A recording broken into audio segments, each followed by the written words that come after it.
Thank you so much, Chelsea, for having me. My name is Chris Goode. I'm the owner of Ruby Jeans Juicery. In the last year, just started Ruby Jeans Foundation as a way to bring that full circle. Why juice? Ruby Jean was my late grandmother. She died at 61 from type 2 diabetes. 2 days before we took her off life support, my great grandmother spent that last hour with my grandma, came out to the waiting room at St. Luke's on the Plaza, looked around at the family, took this big gasp for air, had a massive heart attack and died. And so I was 14 years old at the time, and so as a 14-year-old, I got to see my two matriarchs go in 48 hours. And, you know, I had this kind of like silent nudge way back then, like, man, I gotta tell people about my grandma one day.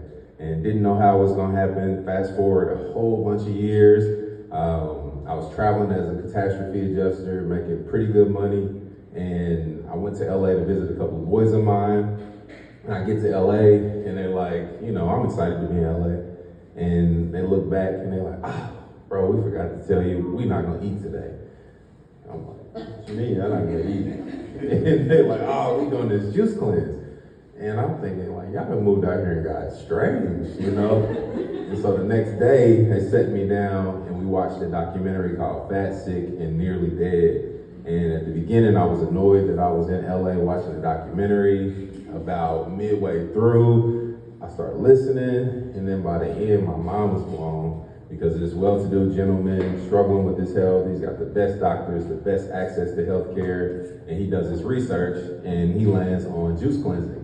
And so he decides to drink juice for 60 days. That's it, just juice. For 60 days, drive across America, talking to people about why they picked the food they picked, so on and so forth. And by day 10, I had this clarity, and I started going to juice bars across the country, even when I came home from work, traveling, and just fell in love with the culture. And didn't know that all these juice bars I'm going to, all these pictures I'm taking, the menus I'm grabbing, that I was doing market research, just as a consumer. Where it went from, I know I'm about to wrap it up. No, I can feel you looking at me. where it went from this love for juice and, you know, a healthier lifestyle to a business, I got tired of traveling. So I had been to 3 different cities. I woke up in Schaumburg, Illinois, and I couldn't remember what city I was in.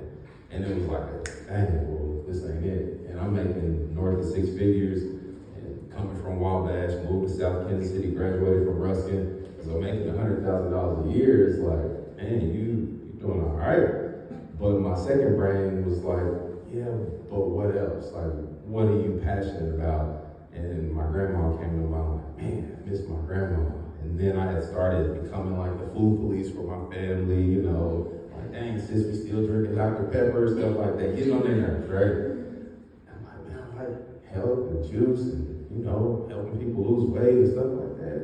Grandma, health, juice, got all these menus. Man, Chicago had that recipe. Wait a minute. And God was like, duh, boy. What you want me to do? Text it to you, you know? So I shot up and paced in the room, and fast forward, past all of that, I quit my job, told my friends and family, they told me like, man, you know, you gonna fail for this reason, you crazy for this reason. Some of them laughed.